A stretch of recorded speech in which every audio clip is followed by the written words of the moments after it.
Herën e kaluar ne hym në librin e psalmeve. Edhe ne pam sa rëndësishme është libri i psalmeve në fjalën e Perëndisë. Dhe pam gjithashtu se sa rëndësishëm është libri i psalmeve për secilin prej nesh që jemi tani të rilindur apo jo. Edhe është një bekim libri i psalmeve.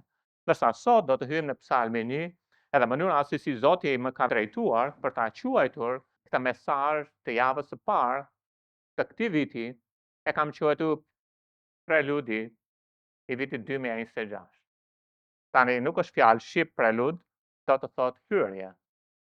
Në fakt, në qoftë se shkon në një koncert pianistik, ajo që do të bësh re është që ka një pjesë hyrëse që quhet preludi, përpara se të jetë gjithë koncerti. Mirë po, preludi është shumë i rëndësishëm për gjithë pjesën tjetër, sepse vendos tonin, edhe vendos mënyrën se si do të përjetosh atë pjesë të koncertit. Edhe ajo që dua të kuptojmë është nga kjo mënyrë se si këta e bëjnë faktikisht koncertin, edhe ka shumë domethënie, edhe domethënia është që hyrjet janë shumë të rëndësishme. Edhe mesazhi është që fillimet kanë peshë të madhe, mënyrën se si ne do fillojmë jetën, mënyrën se si ne do fillojmë vitin, mënyrën se si ne do fillojmë gjërat, mënyrën se si do fillojmë punën. Kanë shumë peshë të madhe dhe kanë shumë rëndësi sepse vendosin tonin për pjesën tjetër të ditës, të vitit ose të punës. Edhe në qoftë se kemi një fillim të mirë, atë do të thotë që gjërat janë ndryshe në pjesën tjetër, por preludi ka të bëjë me më shumë se sa vetëm thjesht si e fillon. Edhe vendos themelin, vendos baza, se çfarë ka në pjesën tjetër të koncertit, çfarë ka në pjesën tjetër të vitit, çfarë ka në pjesën tjetër të ditës. Edhe këtë dua që të shohim sot. Prandaj mënyra se si orkestrohet hyrja e vitit 2026 përcakton tonin gjatë gjithë vitit në 365 ditët e tij. Në qoftë se ju kujtohet pak, kemi dëgjuar her pas here për sa i përket librave të urtësisë që kanë një domethënie secili prej tyre. Edhe librat e urtësisë janë 5. Jobi përfaqëson njeriu e vuajtur. Edhe në qoftë se do të dish se si është njeriu vuajtur, shiko Jobi. Psalmet përcaktojnë njeriu e lumtur ose njeriu e bekuar. Por gjithashtu vazhdon fjalët e urta përcaktojnë njeriu e urtë. Predikuesi përcakton njeriu e kësaj bote dhe kënga këngëve përcakton ose jep mesazhin për njeriu hynon. Tani psalmet është njeriu i lumtur ose njeriu bekuar. Tonin për gjithë librin e psalmeve, për 150 kapituj të librit të psalmeve, e vendos psalmin 1. Prandaj ka shumë rëndësi të kuptojmë psalmin 1 në mënyrë që të mund të kemi një jetë të lumtur, një jetë të bekuar. Sepse libri i psalmeve prezanton njeriu e lumtur, njeriu e bekuar. Edhe kjo është ajo që dua që të mendojmë sot. Edhe jemi në ditën e parë të shërbesës së parë në fakt të këtij viti. Edhe unë besoj që çdo njeri nga ne dëshiron që të jetë i lumtur. Çdo njeri nga ne dëshiron që të jetë i bekuar. Por a mund të kërkojmë Perëndis që të na flasë sot? Edhe të besojmë Perëndis, edhe ai të na ndihmojë që të vendosim tonin, preludin le të themi, ose hyrjen e gjithçka që do të ndodhë në gjithë vitin. Sepse mënyra se si ne do t'i besojmë Perëndis në atë që Perëndia do të na japë sot. Edhe në qoftë se ne i besojmë shkrimeve, edhe e shkruajmë atë, edhe e jetojmë atë që Perëndia do të na japë, ju premtoj diçka. Perëndia nuk gënjen. Perëndia nuk gënjen. Ai do të na japë një vit të bekuar. Edhe pikërisht kjo është ajo që është mesazhi i sotëm. Le të ulëm kokat përpara Perëndis, e le të lutemi Zotit tonë. Ati dashur Zot, ne vim përpara Teje Perëndis, sepse Ti aty ynë. Edhe vendose frymën e shenjtë në ne që thret Aba. Edhe atë asnjëri nga ne nuk ka në dorë zemrat e tjetër kujt apo zemrën e vet. Por Ti je ai që na krijove. Edhe Ti je ai që e shpëtove këtë kishë, edhe mbolle këtë kishë, edhe i solle këta njerëz në shtëpinë tënde. Edhe unë lutem Ty, Zot, që Ti të marrë zemrën e secilit prej nesh ta kthesh nga Ti. E lutem Ty, Perëndis, që Ti të na flasësh, Zot, ashtu si na fole në atë ditë kur ne u shpëtuam. Edhe zemrat tona të jenë të hapura, Perëndis. Në mënyrë, Perëndia, që të vendosim ato instruksionet bazë që ti dëshiron të vendoset të se cili prej nesh Perëndi. Edhe mjaft nga gjërat që ne do të shohim janë të rëndësishme Perëndi për të ecur në mënyrën e duhur përpara. Po mjaft nga gjërat që ne do të shohim gjithashtu edhe janë të njohura. Por Zot na ndihmo. Na ndihmo dhe lutem të ndihmosh kishën tënde. Në mënyrë që kur të dalim nga kjo sallë sot, të kemi të vendosura, duke të besuar ty Zot, bazën për gjithë pjesën tjetër të vitit Zot. Dhe lutem Zot, nëse dikush është i humbur, hapi sy të shpëtohet Perëndi. Dhe në hyrjen tënd Zot, më merr dhe më përdor si një enë në duart e tua. Për nderin dhe lavdin tënde Zot. Edhe gjithashtu ti je kryebari, ti ushqen tufën Zot. Ti do këta njerëz, ti vdiqe për ta, ti u varrose ringjallë për ta, ti ai që ke një mesazh për ta Zot. E unë jam thjesht shërbëtori yt Zot. Edhe nga hyrja yt, merr gojën time, jetën time, edhe përço mesazhin tënd Zot, secilit prej nesh Zoti. Në emër të Jezusit Zot lutem. Amen. Ja të lexojmë Psalmin 1. Psalmi 1 është një psalm i shkurtër, edhe është në hyrjen e psalmeve. Edhe Bibla thot: "Lum njeriu që nuk ecën sipas këshillës të pabesëve, lum ose i bekuar, që nuk ndalet në rrugën e mëkatarëve dhe nuk ulet bashkë me tallësit, por që gjen kënaqësinë e tij në ligjin e Zotit dhe mendon thellë ditë e natë mbi ligjin e tij. Ai do të jetë si një pemë e mbjellë gjatë brigjeve të ujit, që jep frutën e tij në stinën e tij, dhe të cilit gjethet nuk i fishket, dhe gjithçka bën do të ketë mbarësi. Të tillë nuk janë të pabesët, janë si byku që era e shpërndan. Prandaj të pabesët nuk do të përballojnë gjykimin as mëkatarë në kuvendin e të drejtë, sepse Zoti njeh rrugën e të drejtë, por rrugat pabesëve çon në shkatërrim." Dhe merr si fillon vargu. I bekuar është njeriu që edhe pastaj vazhdon gjithë pjesën tjetër. I lumtur është njeriu që dhe vazhdon gjithë pjesën tjetër. Kjo ka shumë rëndësi. Tani kur ne mendojmë për fjalën i bekuar, mbase e përdorim shpesh fjalën, ti ai bekuar, ai është i bekuar, Zoti të beko. Edhe ndonjëherë as nuk e peshojmë mirë, çfarë do të thotë ti je i bekuar? Çfarë do të thotë kur themi dikujt Zoti të bekoft? Keni menduar ndonjëherë pak më thellë, ne i marrim si të mirëqenia sikur i dim. Por Bibla na e prezanton çfarë do të thotë i bekuar. Një nga rregullat e studimit të Biblës është ligji i përmendjes parë. Sepse ligji i përmendjes parë në shkrime na jep se si Perëndia e përcakton atë fjalë për gjithë vazhdimsinë. Dhe mënyrën si Perëndia përmend atë fjalë për herë të parë, do të ndjek atë gjatë gjithë Biblës. Përmendja e parë e fjalës i bekuar gjendet e Zanafilla 1:22. Bibla thot: "Dhe Perëndia i bekoi ata duke thënë, jeni të frytshëm, shumë zohuni dhe mbushni ujërat në detet, dhe fluturaku le të shumëfishohet mbi vend." Është interesante apo jo? Pra Perëndia përmend fjalën bekim, edhe e lidh me tre gjëra. E lidh me frytshmëri, e lidh me shumëfishim, e lidh gjithashtu me mbushje. Kështu e përdor Perëndia fjalën bekim. I bekuar është njeriu. Domethënë, kur një njeri është i bekuar, ai ka frytshmëri, ai ka shumëfishim, ai ka gjithashtu mbushje. Shikoni përsëri përmendjen e dytë tek Zanafilla 1:28, dhe Zoti tani e çon në kontekstin e njeriu. Por dhe mësimet kanë të bëjnë faktikisht edhe në atë folëm, sepse ujërat përfaqësojnë popull dhe kombe. Edhe njeriu i frytshëm është njeriu që me të vërtetë është i bekuar, atëherë ai do të mbush botën e pashpëtuar me fryte. Tani te Zanafilla 1:28 thuhet: "Dhe Perëndia i bekoi ata dhe Perëndia u tha atyre, jeni të frytshëm dhe shumëfishohuni, dhe rimbushni dheun dhe mposhteni atë, dhe keni sundim mbi peshkun e detit dhe mbi fluturakun e ajrit dhe mbi çdo gjallësë që lëviz mbi dhe." Dhe vinëre përsëri kemi tre gjëra me bekimin. Së pari është frytshmëria, pastaj është shumëfishimi, pastaj është rimbushja. Tek Zanafilla 9 vargu parë ne gjejmë përsëri të njëjtën skem. A shikoni si Perëndia e përforcon dhe e përforcon dhe e përforcon. Edhe thot: "Dhe Perëndia bekoi Noeun dhe bijtë e tij dhe u tha atyre, jeni të frytshëm, shumëfishohuni dhe rimbushni dheun." Kur Perëndia zgjodhi të përdor fjalën bekim, i bekuar, ai e ndan këtë fjalë me tre pjesë. Njeriu I bekuar është njeriu që ka pritshmëri. Njeriu I bekuar është njeriu që ka shumë fishim, pra fritet janë shumë fishuar tani.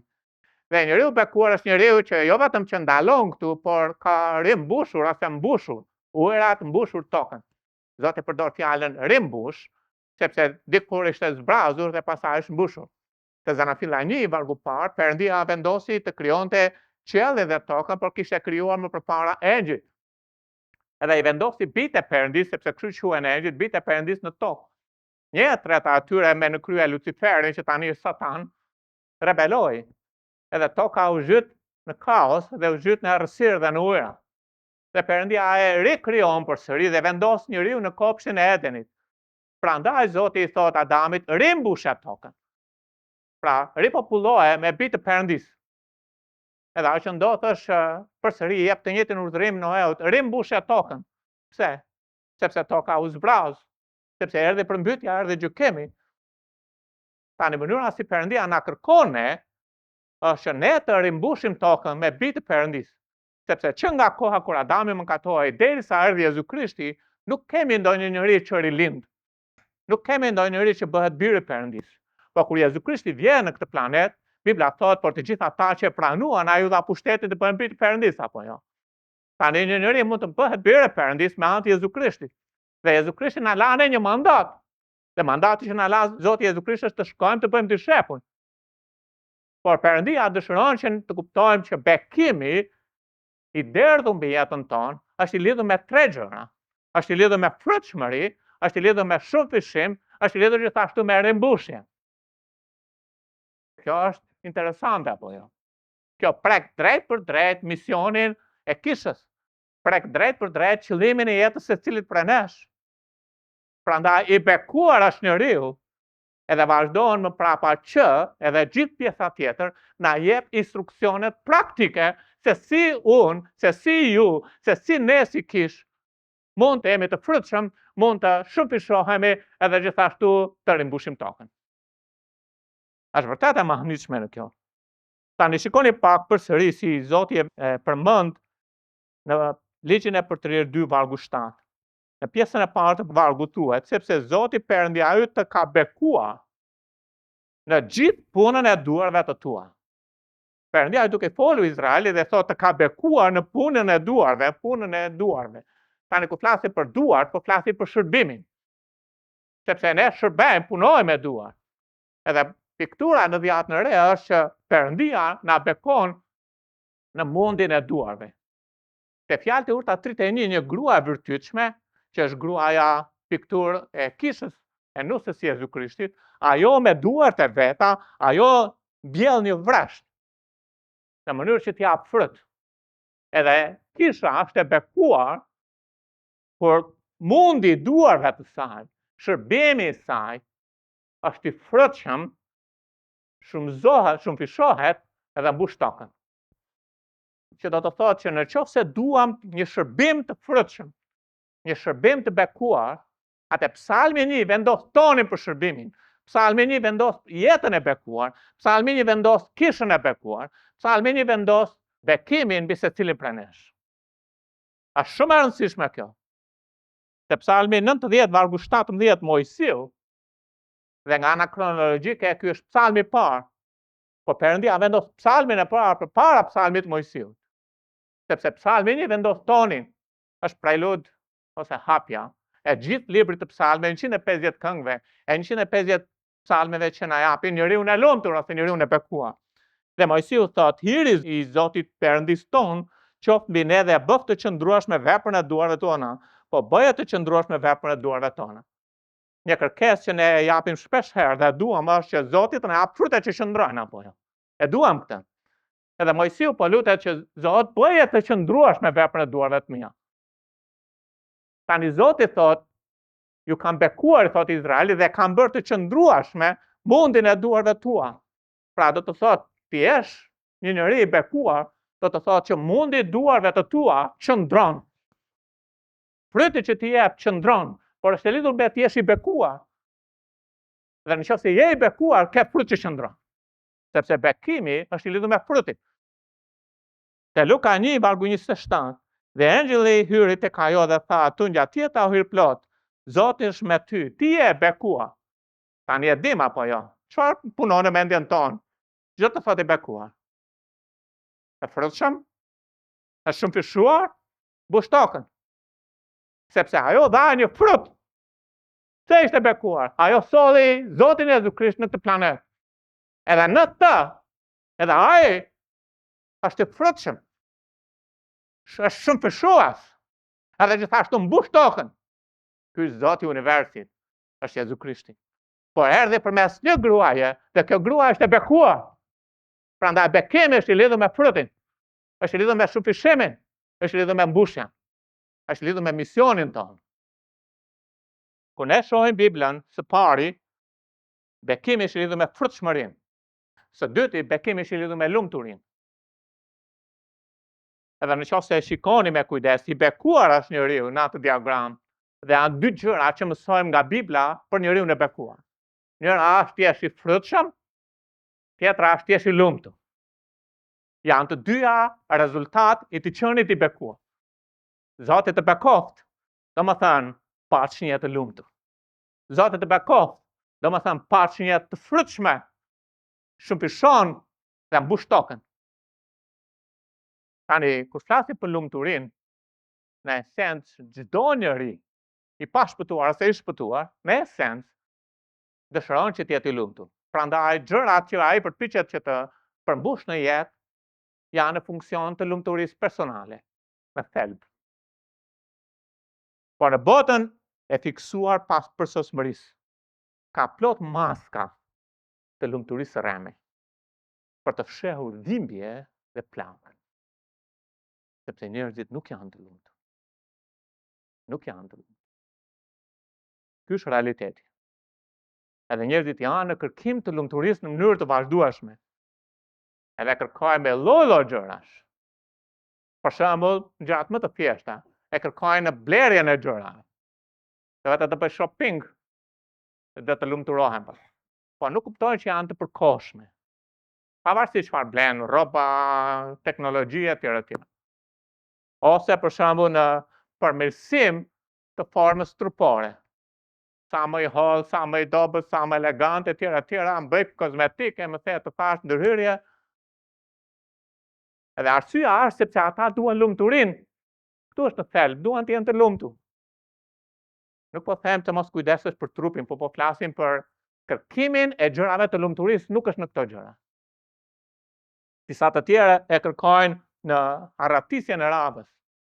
Jam lodhur, të iki të shpëtoj pak nga ky realitet, të shi zymte, të iki mbak nga rrethanat, të shkoj diku, qetësohem diku, dhe ka efekt të pushosh.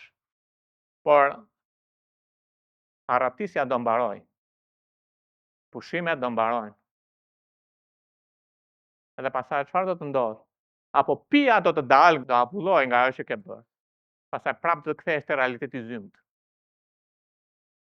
Me pak fjalë, njerëzit janë duke rendur. Ose pas famës, ose pas paras, ose pas pasurisë, ose pas pushtetit, ose pas seksit, ose pas çfarë do lloj gjëje, me qëllim që të mund të jenë të lumtur, të kënaqur në veten e tyre. Po Bibla thot kështu, edhe thot 3 herë në forma të ndryshme. Edhe thot, mos u gënjeni. Dhe pastaj thot, askush të mos ju gënjej juve. Dhe pastaj thot, mos gënjeni veten. Edhe thot specifikisht, mos gënjeni veten.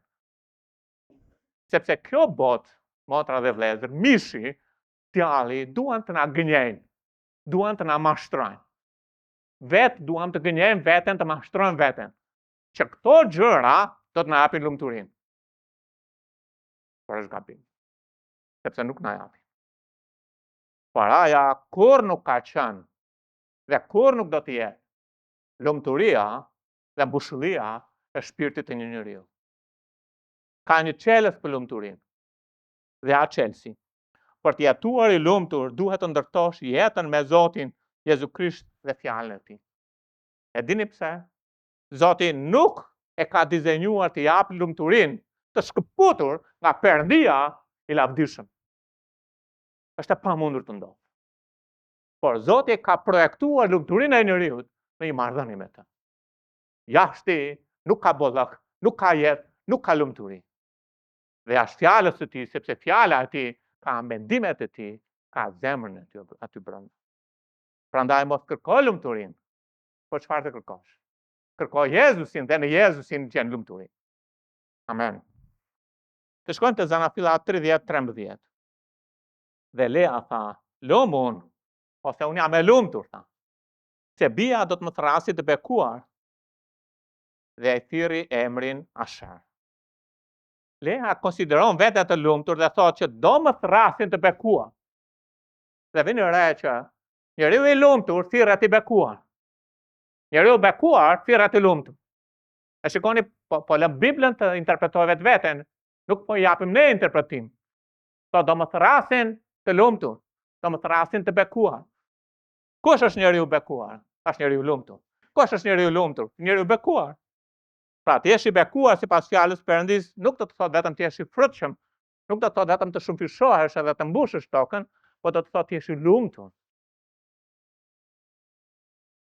Salmi 1 vendos tonin për lumturinë në jetë. Atë që njeriu e do, atë që njeriu e kërkon. Dhe njerëzit janë të mbushur me stres, me lodhje, me bigarkese, me gjithë të gjëra, po kurse si nuk ka lumturi brenda. Sepse ande nga porendin, vetëm po ja thaj shpirtin. Por Psalmi 1 na tregon si mund të jemi të lumtur. Edhe na jep bazë biblike nga ana praktike për të patur një jetë të lumtur dhe një jetë të frutshme. Po mendoj nëse ka ndonjë libër që ja vlen të fillosh vitin, apo të fillosh të rimendosh, të ristartosh jetën tënde, nëse do të quajmë kështu. Pra dëshiron të japësh një ristart jetës. Ta fillosh nga e para, është Psalmi 1. Edhe ne duam të përparojmë në lumturi dhe në frutshmëri. Psalmi 1 na jep instruksionet për të bërë këtë gjë. Por duhet të besojmë Biblën. Sepse tek e parë Thessalonikas 2:13 Bibla thotë: prandaj edhe ne falenderojmë pa pushim Perëndin se kur ju e keni marrë nga ne fjalën e Perëndis, e pritet atë jo si fjalë njeriu ose njerëzish, por sikurse është me të vërtetë si fjalë Perëndie që vepron ndër ju që e besoni. Pra nëse se Zoti ka një fjalë me ne sot, ne duhet të jemi njerëz që e besojmë atë që thot Zoti. Edhe duhet të besojmë çfarë Perëndia do të na jap nga Psalmi 1. Dhe nëse e besojmë atë, edhe i ushtrojmë ato në jetë, ne do të korrim dy përfitimet për kufizohet fjala e bekuar. Përfitimin e të qenit të frutshëm dhe përfitimin e të qenit të lumtur. Përpara se të filloj duhet të them diçka. Nëse jeni i rilindur, ju jeni i bekur. Ju jeni i bekur. Kjo është pozita jonë. Nëse jeni i rilindur, jeni i bekur. Perëndia ju ka dhënë ju bollëk, jetë, lumturi dhe ju ka bërë të aftë të jeni të frutshëm, të shumëzoheni ose shumëfishoheni, edhe gjithashtu të jeni njerëz që mbushin tokën. Pra çojnë misionin deri në skajin e vet. Sepse Bibla thot Efesian 1:3, i bekuar qoftë Perëndia, ati i Zotit ton Jezu Krisht që na bekoj. Pra nëse je i rilindur, je i bekuar, na bekoj me çdo bekim frymëror në vendet qiellore në Krishtin. Pra pozita e njeriu të rilindur është i bekuar. Ai është i lumtur, ai është i frutshëm.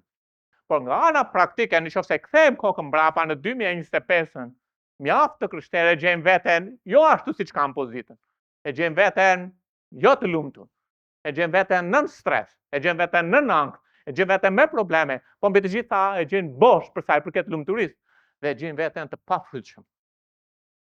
Atë cilat janë instruksionet praktike që na ndihmojnë ne që të arrijmë pozitën, në mënyrë që ashtu siç kemi pozitën të mund të jetojmë jetën. Dhe Perëndia na jep pikërisht instruksionet në Psalmin 1, sepse pas premrit lidhës që qëndrojnë gjithë instruksionet praktike se si ne mund të kemi një jetë të lumtur, një jetë të bekuar. Tani, nëse vërtet do e besoni Biblën, do të dilni nga kjo sallë me mësimet më të çmuara që mund të keni marrë ndonjëherë në jetë. Por nëse nuk e besoni Biblën, është fatkeqësi e madhe. Sepse Bibla është lam në këmbën tonë dhe është dritë në shtekun tonë. Prandaj mos u gënjeni. Mos gënjeni vete. dhe mos lejoni t'ju gënjejnë juve. Sepse bota, djalli dhe mishi përpiqen të na mashtrojnë, na kanë mashtruar boll motra dhe vëllezër. Po le të ndalojmë e të besojmë Biblën. Le të dëgjojmë çfarë Perëndia ka, e të ndjekim instruksionet që Perëndia ka për ne. Prandaj, preludi 2026 për të patur lumturi dhe frutshmëri na mëson që duhet të marrim vendime të mëdha që Perëndia të mos lihet jashtë jetës sonë. Sepse i bekuar është njeriu që edhe mbrapa atyre ka vendime të fuqishme. Dhe nëse ne marrim vendimet, atëherë do të korrim për fitimet e njeriu të bekuar, sepse është i bekuar njeriu që.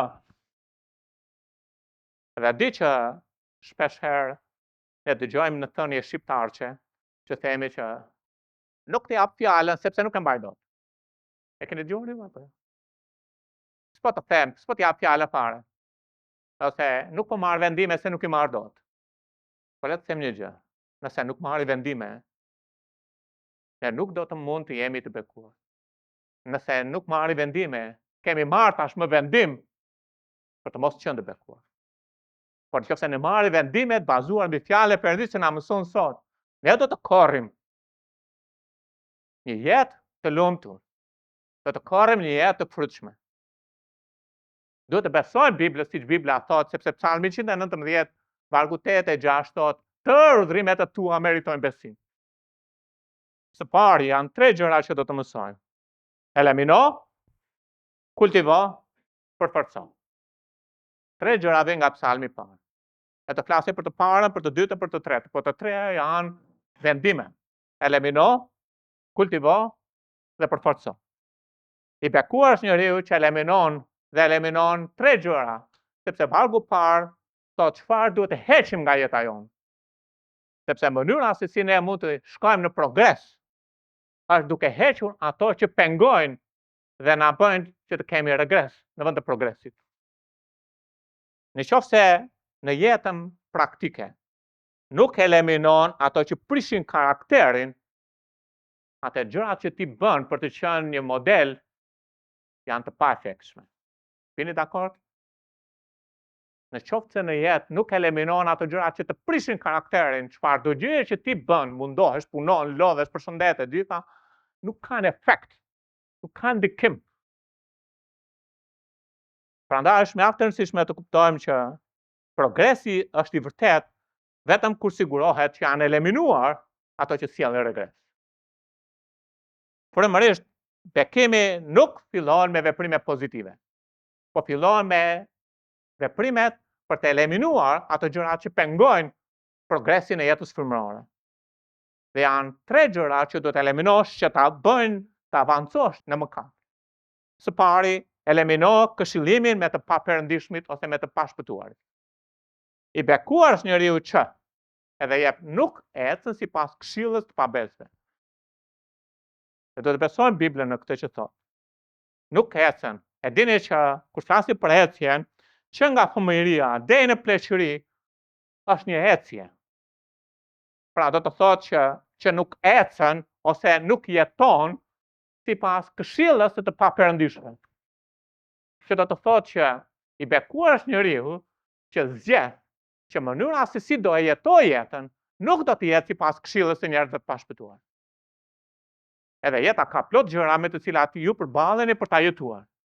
Pyetja është ku shkojmë dhe marrim këshilla për gjërat e jetës.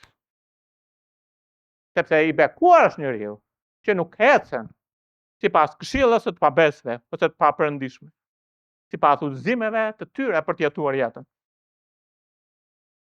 Roma 5:6 thot, Krishti vdiq për të paudhët ose të paperëndishmit, edhe të paperëndishmit janë gjithë pashpëtuarit. Me pak fjalë, të ecësh sipas këshillave të paperëndishme do të thotë që të dëgjosh këshillat që ata kanë të pashpëtuarit, edhe të ecësh në jetë, domethënë ta jetosh jetën në mënyrën si të pashpëtuarit e jetojnë jetën e tyre. Ta këshillohesh me ta për vendimet, për martesën, për fëmijët, për familjen, për të ardhmen, për punën, për shoqërinë, për jetën. Edhe bota është e mbushur plot me këshilla, interneti ka plot gjëra që mund të ofrojnë ju dhe mua për të jetuar jetën sipas këshillës së paperëndishme. ata nuk kanë standard Biblën, dhe nuk e njohin shkrimet, ata nuk e marrin seriozisht Zotin dhe e injorojnë Perëndin, të jem pak I sinqert në këtë që do të them. Ne mashtrohemi dhe gënjehemi, sepse ne besojmë si bota, elita do na japi zgjidhje, njerëzit e urtë të kësaj bote do na japi zgjidhje për jetën. Por në qoftë se ne marrim të pashpëtuarit edhe I marrim këshillat e tyre për të jetuar në jetë, ne jemi duke ngecur në progresin frymëror dhe po shuajmë lumturinë dhe po shuajmë frutshmërinë. Bibla thotë që njëri pashpëtuar është një I verë. Tani më dëgjoni pak me vëmendje. Ato të besoni seriozisht që t'i thoni një të verbri ku është ura për të kaluar lumin? Jo nuk do ta bënit këtë, po t'jeni të sinqert me veten. Por ne marrim të pashpëtuarit për të na treguar se si ne do kalojmë lumin, si do të kalojmë probleme në familje, probleme me jetën, mbushullin, gjërat, me fëmijët, dhe marrim këshilla në botën e të pashpëtuarve. E kjo është shumë e trisht. Shumë e trisht. Te Mateo 15:14 thotë, hiqni dorë prej tyre, ata janë të verbër. Pris të verbrish. Dhe në qoftë se një I verbër prin një të verbrit tjetër, të dy do bien në grop. Edhe ndërkohë që unë po ndjek një të pashpëtuar, një të verbër, me këshillat që më jep për jetën, për të ardhmen, për gjithçka, mënyrën si do jetoj, a jam duke ndjekur një njerëz që po bien në grop. Konteksti është për farisejnë, por dhe një I pashpëtuar është I verbër, sepse 2 Korintas 4:4 thotë Perëndia I këtij shekulli ka verbuar mendjen. Qëllimet e të pashpëtuarve nuk janë njësoj si qëllimet e njerëzve të rilindur. Pashpëtuarit nuk arrin të shohin asgjë derisa të rilindin. Fatkeqësisht të pashpëtuarit I kanë futur këshillat edhe brenda në kish, ose të paperëndishmit, se kjo është fjala. E jap disa këshilla. Bekim ose I bekuar është njeriu që ka sukses dhe pasuri personale, dhe jo thjesht frutshmëria dhe lumturia. Vetvetja nuk është e keqe. Ndaj mos e torturo veten duke e çuar në kryq. Të ruajt Zotit I s'ke për të vdekur, I tha Pjetri Jezusit. Njeriu është relativisht I mirë. Ndaj mos I negativ duke theksuar mëkatin. Pëlqej vetes tënde dhe sigurisht askujt tjetër. As Perëndis, edhe të tjerë. E rëndësishme është se si ndjehesh. Dhe jo çfarë është drejt, domethënë biblike. Marketingu do të shpëtojë të humburin. Dhe jo, ecja me Zotin dhe lutje. Kënaqësia me Zotin është në familje dhe nuk ka nevojë të vi në kish. Ja kam kishën time në shtëpi. Në këtë kish mungon dashuria, sepse predikimet godasin ashpër mëkatin. E ka shumë, po le të them diçka. Mençuria e botës ju këshillon të jetoni para së gjithash për veten tuaj. Në formatin e krishterë servirat kështu. Ju tregoni se nëse nuk e doni veten, as nuk mund të doni Perëndin, as nuk mund të doni njerëzit. Prandaj duaje veten. Kështu servirat në formatin e krishterë. Laudicianët janë bërë të zgjuar për të hedhur poshtë Biblën në mesin tonë. Luka 9:23 thot, pastaj u tha të gjithëve, nëse dikush do të vi pas meje, le të mohoj veten. Le të mohoj, thot Jezusi. Pali thot, në fakt unë di se në mua, domethënë në mishin tim nuk banon asgjë e mirë, sepse ndonse kanë dëshirën për të bërë të mirën, nuk e gjej mënyrën. Sepse kushdo që do të lartësoj veten do poshtrohet, dhe kushdo që do të përul veten do lartësohet. Në qoftë se jetoni sipas mishit do të vdisni. Pra në qoftë se jetoni me veten në front, do vdisni, thot Bibla. Unë shpresoj që nuk kemi aq të përgjumur sa të ignorojmë shkrimet sot. Jam lutur që Zoti të hap syt, sepse nuk mundem do të hap syt e askujt prej nesh. Por gjëja e dytë që eliminon është eliminon përfshirja në stilin e jetës mëkatarëve. Sepse thot I bekuar njeriu që jo vetëm nuk ecë sipas këshillit të paperëndishme, por as e lidh nuk qëndron në udhën e mëkatarëve. Kjo është faza e dytë e rënies frymërore. Jeta është udhtim, sepse kështu e krahason Zoti jetën me një garë, me një rrugë, me një udhtim. Edhe mënyra se si ne jetojmë është një rrugë, dhe mënyra si jetojnë të pashpëtuarit është një rrugë. Edhe vjen re çfarë thotë, që nuk qëndron në jetën e mëkatarëve, që nuk qëndron në stilin e jetës si të pashpëtuarit mëkatarët jetojnë, që nuk e vendos veten e vet bashkë me mëkatarët në atë stil jete. Ky është kuptimi. Ky është mesazhi, që të ndalesh do të thotë të bësh jetën tënde pjesë të jetës së tyre. Pra ndal veten tënde në rrugën e tyre, në vend që të ecësh në rrugën e Zotit. Do të thotë të bësh kompromis me mëkatin e të bësh stil të jetës tënde stilin e tyre. Te Jeremia 10, vargu 2 dhe 3 thotë, kështu thotë Zoti, mos mësoni të ndiqni rrugën e kombëve. Pra kombet ka një rrugë. Edhe pasaj thotë, sepse zakonet e kombëve janë kotësi, si dikush që pret një dru në pyll. E pak fjalë Bibla thotë që mos mësoni rrugën e kombëve. Dhe rruga e kombëve ka zakone, dhe rruga e kombëve ka një stil jete, dhe rruga e kombëve ka një mënyrë si jetohet, rruga e pashpëtuarve ka një mënyrë si jetojnë, ata jetojnë pa Zotin, pa Biblën, pa Perëndin, pa qëllime të përjetshme, pa një jetë në verbëri. Edhe Zoti thotë mos mësoni rrugën. Edhe është e njëjta gjë që I bekuar është njeriu që as nuk qëndron në mënyrën se si jetojnë të pashpëtuarit.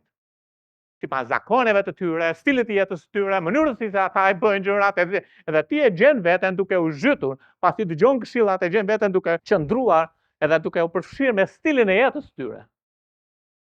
Në vjatën e re, kjo përkthehet të mos duash botën. Mos e doni botën. As gjërat që janë në botë. Në qoftë se ndokush do botën, dashuria e Perëndis nuk është në të. Zoti na premton që ai kur nuk do të ndahet nga ne. Po nga ana praktike, kur unë dua botën, edhe jam zhytur me shoqërinë e pashpëtuar, nuk e kam dashurinë e Atit mbi supet e mia. Dhe nëse nuk kam dashurinë e Atit, kam diçka tjetër nga Ati mbi supet. Kam thuprën e Atit. Edhe thot sepse gjithçka që është në botë, edhe është e mbushur plot me lakmi, e me arrogancë dhe krenari, nuk vjen nga lart, por nga bota. Dhe bota kalon me lakmin e saj, por ajo që bën vullnet me Perëndis mbetet për jetë. Bibla mëson që bota drejtohet nga djalli. Bibla mëson gjithashtu që bota është e keqe. Bibla mëson që bota është e prishme, sepse do të kalojë. Dhe Bibla mëson mos e doni botën, por vendosini dashurinë në gjërat që janë lart. Sepse te Kolosianët 3 thot, nëse jeni ringjallur, atëherë duajini gjërat që janë lart, jo gjërat që janë në tokë. 6 bazë mbi të cilat është ndërtuar sistemi I botës. E para, të gjithë të tjerët e bëjnë. Kështu që nuk jam as I pari as I fundit. E dyta, është gjë e vogël ajo që po bëj, nuk ka pasoja, por në gjërat e mëdha në rregull. E treta, ne e dim kur duhet heqim dorë, po kur të vi koha do e bëjmë. 4, duhet të siguroj jetesën, prandaj bëj këto gjëra. Prandaj mos më paragjyko se po veproj keq. Gjithçka varet nga mënyra si e sheh. Ti ke perspektivën tënde, unë timen, edhe diskutojmë pak, e kupton, bëjmë dakord, ti e shef 9, unë e shoh 6. Ka një të vërtet absolute që I ndan shapi nga shëshëri. Por bota nuk e bën. Për botën e vërtet është relative. Nuk më dënon ndërgjegja, prandaj ajo që po bëj nuk është e keqe. Ata në qoftë se marr gruan e një tjetri, për marrë, më dënon ndërgjegja. E tjera. Me pak fjalë, alibit për mëkatet që kryen mbi tokë janë në këto 6 gjëra. Edhe këto janë ato që mësojnë bota e pashpëtuar me filozofi. Janë themeli I sistemit botëror. Mënyra si na udhëheq Perëndi janë 6 gjëra të tjera. A është e drejtë, domethënë biblike, ajo që po bëj? Apo i pëlqen Perëndis kjo që po bëj? Apo i sjell Perëndis nderim dhe lavdërim në këtë që po bëj? Nuk ka rëndësi çfarë është. Bëjni këto, sepse janë themeli i një jete të perëndishme. Ato sipër ishin themeli i botës. A mund të falenderoj Perëndin me këtë veprim? A do të marrësh problem në vend gjykimin e Krishtit për këtë gjë? A do të turprohem nëse Zoti vjen në çast edhe më gjen duke bërë këtë gjë? Edhe nëse përgjigjja është ndalo. Nuk është nga bota, po është nga Perëndia, ndalo atë. E shihni dy bazat janë diametralisht të kundërta. Bota dhe Perëndia nuk kanë asgjë të përbashkët. I krishterët dhe paganët nuk kanë asgjë të përbashkët. Njëra bazë është vepra e njeriu të prishur. Tjetra bazë është vepër e frymës së Shenjtë. Kthehemi te Psalmi 1, të ndalesh në rrugën e mëkatarëve do të thotë jo vetëm që të bëhesh pjesë e jetës tyre, po do të thotë ti vëzhgon jetën e tyre, sepse ti ndalon jetën e tyre, ti vëzhgon jetën e tyre. Atje duke parë, duke vëzhguar jetën. Tek 2 Pjetrit 2:8 thotë, sepse ky i drejt banonte në mes tyre e mundonte çdo ditë shpirtin e tij duke shikuar dhe duke dëgjuar veprat e tyre. Pra, ti ndalon në rrugën e mëkatarëve, ajo që ndodh është ti fillon të vëzhgosh stilin e jetës së tyre.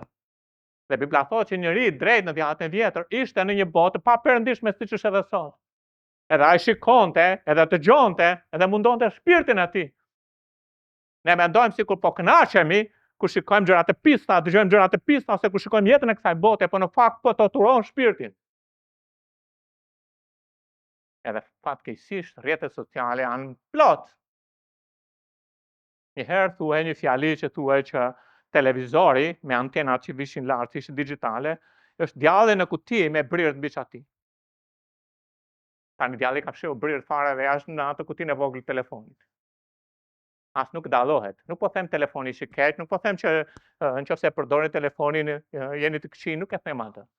Por duhet kuptoni që gjithë jeta atë pashpërtuar është derdhur aty në telefon. Edhe ne vëzhgojmë dhe torturojmë veten tonë, torturojmë shpirtin tonë dhe dëgjojmë dhe Zoti thotë, stop. Eliminoje këtë. Është mjaft e qartë. Pika e tretë, që eliminon shoqërinë e përbuzësve ose tallësve.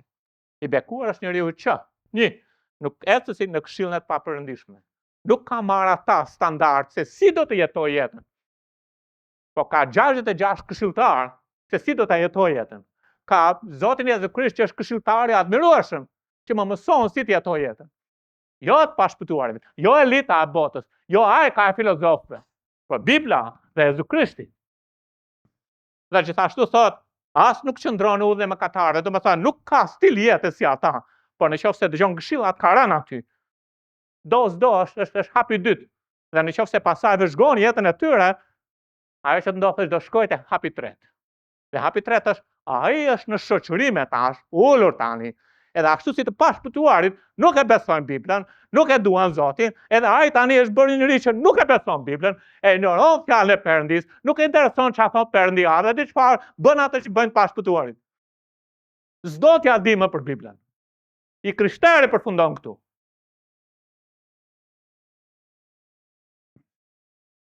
Disa nga ne kanë arritur në gradën e tretë.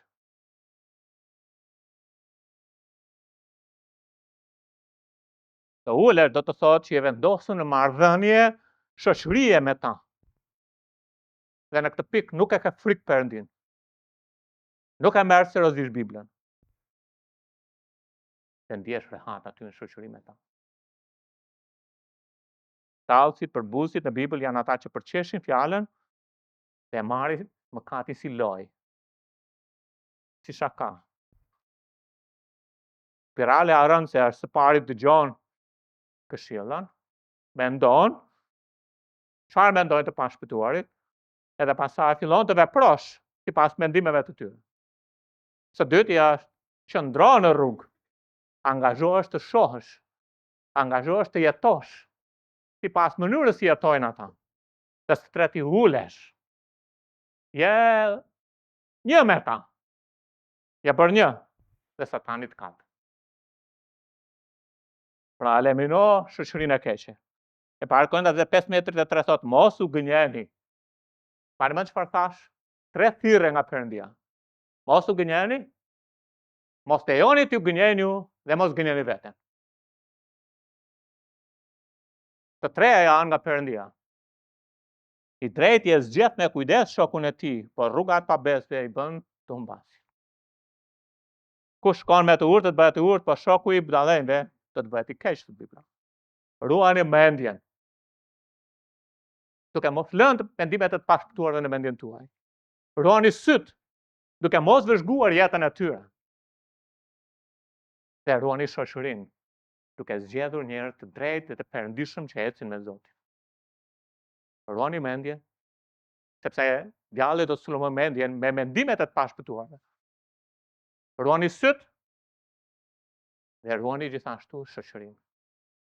Fjalë të urta 4:14-15 thot, mos hyrë në shtegun e të pabesve. Ka një rrugë që të pashpëtuarit jetojnë dhe ecin. Ka një mënyrë jete si ata jetojnë, është shtegu i tyre. Është e gjerë rruga që në shkatërim. Shumë kalojnë nëpër të. Mos u fut fare aty. Mos hyrë në shtegun e të pabesve, mos ecë në rrugën e njerëzve të këqij. Evitoj atë. I drejti e shef të keqen dhe largohet. Mos kalo nëpër të. Largohu prej saj dhe shkëtutja. E di që ne nuk do të humbim influencën me botën e pashpëtuar. Po nuk do të shkojmë në atë pikë sa që bota e pashpëtuar të influencojnë në ne. Dhe është e rëndësishme kjo. Biri im, nëse mëkatar duan të mashtrojnë, mos prano. Biri im, mos shko me ata në po atë rrugë. Dale. Mos u fut fare aty. Ka vetëm një kategori njerëzish që janë të mirë, të rilindurit. Me gjithë problemet që kanë. Vetëm ata janë të mirë. Amen? Vetëm ata i shonë Zotit të mirë. Gjithë të tjerët kanë një problem. Janë të verbër, nuk shohin, janë të ndarë nga Perëndia, janë në mëkat, janë bitë djallit. Por ju jeni bitë Perëndisë. Nuk keni lidhje me errësirë. Mos hyni në një zgjedhje bashkë me të pabesët. Pra i bekuar është njeriu që eliminon këshillimin, eliminon përfshirjen, eliminon shoqërinë. Në dhjatën e re, kjo nuk kupton të zhveshësh njeriu e vjetër. Sepse nëse nuk zhvesh njeriu e vjetër, nuk mund të veshësh njeriu e ri. Edhe Bibla mëson te Efesianët 4 thotë që të zhvisheni për sa takon sjelljes së mëparshme nga njeriu i vjetër që korruptohet me anë të lakmive të gënjeshtër dhe të përtëriheni në frymën e mendjes suaj. Pastaj, pasi e heq njeriu e vjetër, vesh njeriu e ri dhe të visheni me njeriu e ri që krijuar sipas Perëndisë në drejtësinë dhe shenjtërinë e të vërtetës. Pra, vargu 25 është shembull ilustrim. Heqja e gënjeshtrën dhe fol të vërtetën. Me pak fjalë, Zoti po na kërkon që është e pamundur që ne të kemi influencë te bota humbur, nëse ne nuk evitojmë ato që prishin karakterin tonë. Është e pamundur të kesh progres nëse nuk eviton ato gjëra që t'japin regres. Dhe kjo vlen në çdo kompani, në çdo qeveri, në çdo familje, në çdo jetë. Është e pamundur. Bibla është libri i librave. Nuk ka asgjë të re në ndja. Nëse ka ndo pakurtësi, kjo botë është nga fjala e Zotit. Jo vetëm që eliminon, po hapi i dytë është kultivon. Sepse thot kultivon kënaqësinë në fjalën e Perëndisë. Psalmi 1:2, por e kthen 180 gradë. Pra do të eliminoj këto, pra eliminoj shoqërimin, eliminoj qëndrimin në rrugën e të pabesve, eliminoj këshillat e të pabesve, por gjej kënaqësi në fjalën e Zotit. Atë pasi kam hedhur ato, duhet të kthehem edhe të kultivoj, të filloj të mbjell në jetën time, që të kem dëshirë për fjalën e Perëndisë, të kënaqem në fjalën e Perëndisë, sepse Bibla është jeta ime. Por që gjen kënaqësinë e tij në ligjin e Zotit. E parë Pjetër 2:2 thot, po si foshnja të sapulindura, të dëshironi fort qumshin e pastër të fjalës që të rrinden me anë të tij. Nëse një njeri e do akulloren, e di çfarë ai do haj akulloren dhe nuk ka nevojë të thuash atë pëlqen akullori. Ai atë pëlqen, me vrap do vetë akullor. Nëse njeri e do sportin dhe i pëlqen skuadra aty, kur ditën kur luan skuadra aty, e di çfarë, nuk ka nevojë të thuash atë shoh për skuadrën. Ai është aty. Ai gjen kënaqësinë atë, gjen kënaqësi, ashtu si gjen ai kënaqësinë akullore. Ashtu edhe një njeri që me të vërtet ka kthyer zemrën e tij, të fjalë Perëndis gjen kënaqësi në Bibël. Unë do të flas për një person. William McPherson. Nuk e di nëse keni dëgjuar ndonjëherë për këtë. Por ky është një emigrant skocez që shkoi në Amerikë. Edhe punonte në gurore. I plasi dinamitin në duar, pombi duart, edhe gjithashtu shikimin. Një vit më vonë, ai u shpëtua duke i besuar Jezu Krishtin. Edhe kishte shumë dëshirë që të lexonte Biblën. Por nuk mundej, sepse nuk shifte.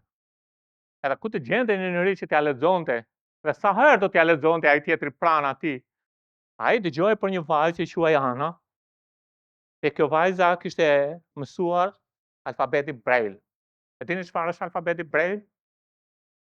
Është alfabeti për të verbrit, edhe janë shkrimet duke të ngritura, edhe mund të prek me majën e gishtit, edhe fillon që të mund të mësoj gërmat, po edhe pastaj të mësoj fjalët, edhe të mund të lexoj. Edhe ai provoi faktikisht me çdo mënyrë, me kurriz, me këmbë, me gjitha, nuk mundej dot që ta mësonte atë, sepse duart ishin të pandjeshme. Edhe ai u lut Perëndis që Perëndia ta ndihmonte, sepse donte të lexonte Biblën. Edhe një ditë kur Ana vizitoi atë, ai tha më lër disa flet. Edhe la dhe po lutej, edhe pastaj vendosi buzët që të mund të prekte me buzë, po nuk ndjente as buzët. Edhe i del nga goja, i del gjuha. Edhe prek gjuha atë, gërmën që ishte aty, në alfabetin. Dhe ndjeu të ishte e ngritur. Dhe u gëzua. Edhe ai e mësoi alfabetin. Dhe pasi mësoi alfabetin, ai pastaj filloi të lexonte Biblën. Dhe lexoi Biblën nga zanafilla deri tek zbulesa me majën e gjuhës. Dhe kaloi 4 herë në jetën e tij. Lum në riu, që gjen kënaqësinë në fjalën e Perëndis. Në fjalën e Perëndis. Dhe dikush tha kështu, pasi të vdes, të doja të vendosesha pranë ti, sepse më ka sfiduar dashuria e ti për fjalën e Zotit. Motra dhe vëllezër, ne kemi sy. Kemi sy. Çfarë na mban larg fjalës së Perëndis?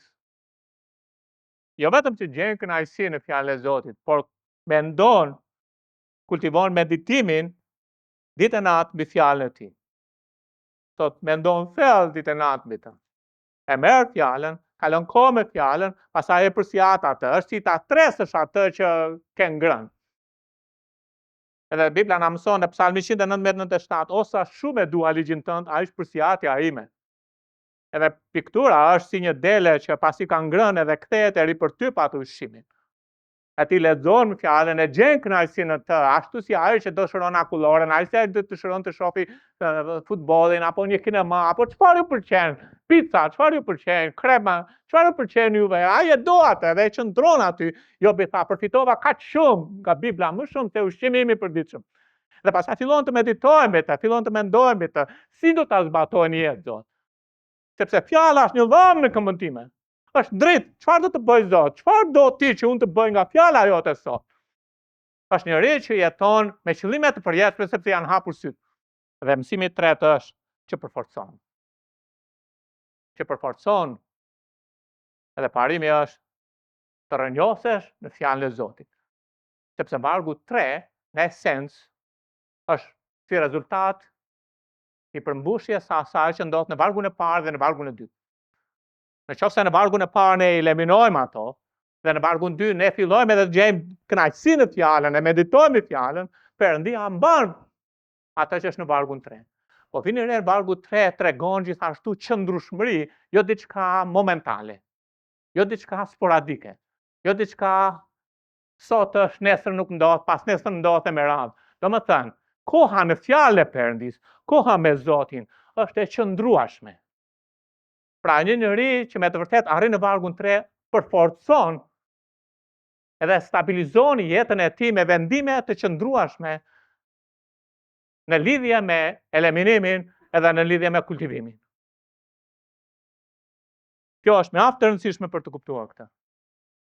Sepse është si puna e një domate ti e merr, e mbjell, e kultivon, po pasi ke hequr ato rrënjët e këqija, barat e këqija, pastaj e mbjell, e kultivon atë, po pastaj vendos shkopin që të mund ta përforcosh që të qëndroj. Edhe ti sigurohesh që jeta jote të jetë e qëndrueshme dhe në këtë merr vendime besnikërie. Sa herë që Perëndia ju flet për diçka, zgjidheni me Zotin atë që Zoti ju kërkon dhe merrni vendime. Mbaj mend që kam marrë një vendim edhe kam thënë ju përpara jush në 20 gusht para 2 vjetëve.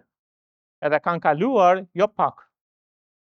Që nga ajo kohë kanë kaluar 2 vjet, 4 muaj dhe 15 ditë sot.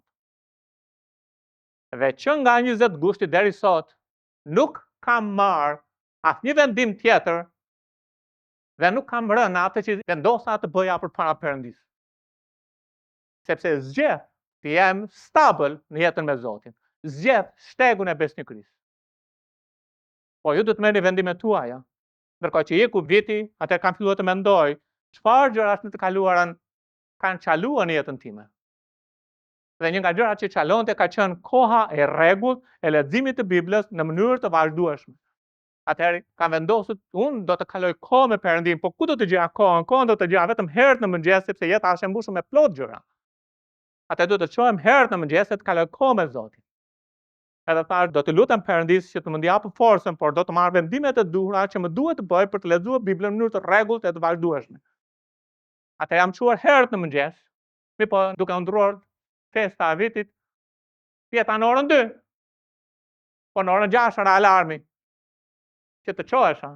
Edhe u çova me gëzim, edhe kam bërë këtë rregullisht. Të dielave zakonisht jam shumë i sulmuar për të mos e lexuar Biblën sepse merrem me studimin. Po çova sot si për ditë. Dhe lexova Biblën, u luta Zotit, edhe kërkova Perëndis që të kaloja kohë me të dëgjoja zërin e tij, pastaj u mora me pjesën tjetër. Ajo që po përpiqem të them është të përforcosh, do të thotë që të marrësh vendime që janë besnike me Perëndin. Pra unë jam besnik në ardhje në kish. Jo një herë vi, një herë nuk vi. Jam besnik në shërbim në kish. Jo një herë shërbej, një herë nuk shërbej. Nuk jam mirë sot, e di çfarë, nuk do vi. Mirupafshim. Nuk jam mirë sot, nuk do lexoj. Nuk po them që jam në ligj, por një njerëz që është besnik kultivon një karakter edhe është i rrënjosur, edhe do të marrë ato gjëra sepse ai është si një pemë mbjell me rrënjë të thella në ujëra. Edhe kur ka thatësirë, ai ka rrënjë të njoma. Dhe nëse doni të keni rrënjë të njoma, nuk mund të keni nëse nuk kaloni për ditë me baza besnike mbi fjalën e Perëndis. Nuk mundeni. Nuk mund të keni lumturi, as nuk mund të keni pritshmëri. Brëm ka marrë një vendim tjetër. Sepse nëse ecë me Perëndin, Perëndia ato flet, edhe ecë me Perëndin, Perëndia ato flet. Ose do rish me të pashpëtuarit, e do të jetë gjithmonë edhe më larg duke shfaqsuar dhe veten tënde pse ti nuk po bën ca veprime. Duke marrë me ato filozofit. Ti ke perspektivën tënde, un kam timen, okay. Okej, vazhdojmë, diç të verbrin të tregoj urës se nga duhet ta kalosh lumin. Po është gabim motra dhe vëllezër. Edhe gjithashtu thot, të paperëndishmit thot nuk janë kështu. Pra, nuk janë të bekuar. Domethënë nuk kanë rënjë, po të perëndishmit kanë rënjë. Edhe thot, por janë si byku që shpërndan era. Vinë re për forcimin. Sepse krahasohet me një njerëz që është poshtë, një që e merr era çon ande këtej. Edhe të pashpëtuarit si byku e merr era çon ande këtej. Ju jeni të shpëtuar, lavdi Zotit, por duhet të keni thembel. Dhe thembeli ka të bëjë me vendimet që ka të bëjë me besnikëri. Pavarësisht nëse është koha e mirë ose koha e keqe. Jeni smur ose jeni mirë. Jeni me probleme ose jo probleme. Ju zgjidhni të lexoni Biblën për ditë. Nuk ka rëndësi. Unë do të vendos veten time në marrëdhënie me fjalën e Zotit. Jo me një varësi karamele, por duke kaluar kohë me Perëndin. Prandaj është e rëndësishme të marrësh vendime. Psalmi 119:30 thotë, kam zgjedhur rrugën e besnikërisë, i kam vënë dekretet para vetes. Prandaj të paperëndishmit nuk do të qëndrojnë.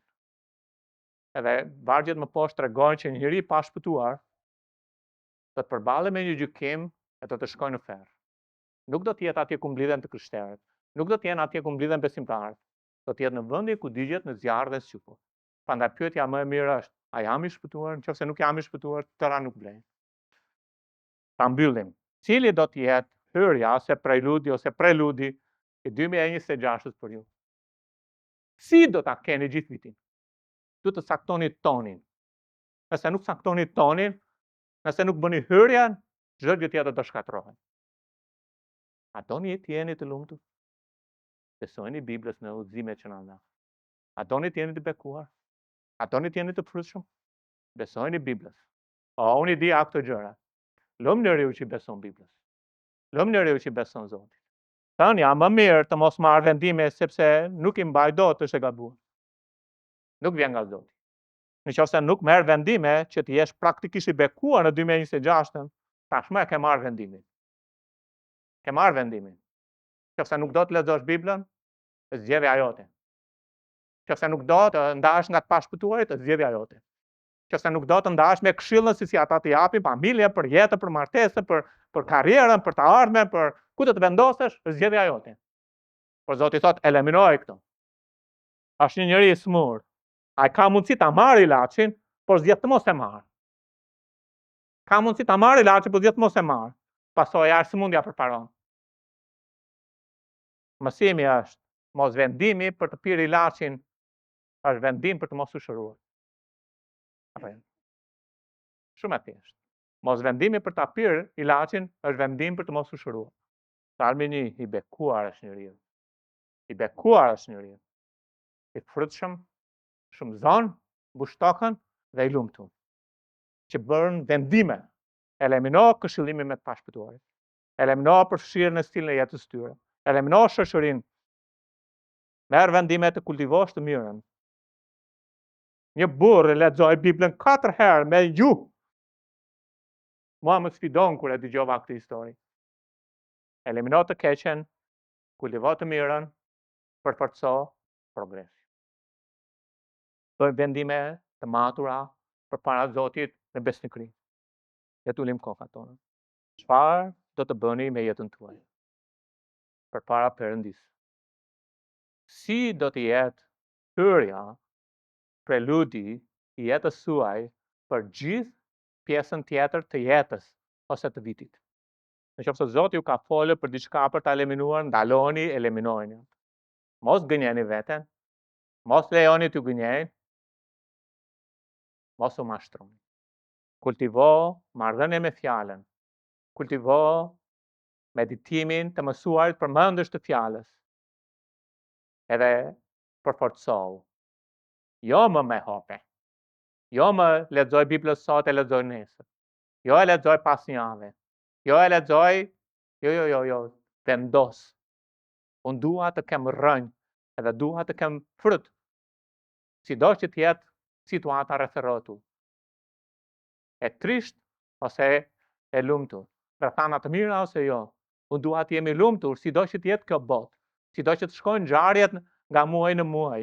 Edhe vetëm mënyrë si mund të jemi të lumtur është duke u themeluar në fjalën e Zotit. Eva dhe Adami morën vetëm një vendim. Dhe nga vendimi i tyre u varë gjithë pasardhësit e tyre. Ata hëngër nga pema e të mirës dhe të keqes. Davidi mori një vendim. Doli ndërkohë që gjithë Izraeli janë mbahte përpara Goliatit. Ai shkoi. Edhe kjo ndryshoi gjithashtu edhe situatën kombëtare. Mojsiu u hoqi bitë e Izraelit dhe u tha, do të ecim në këtë drejtim. Disa donin të ktheshin kokën mbrapa dhe vdiqën në shkret të tjerë. Vendimet kanë peshë, motra dhe vëllezër. Ja të zgjedhim.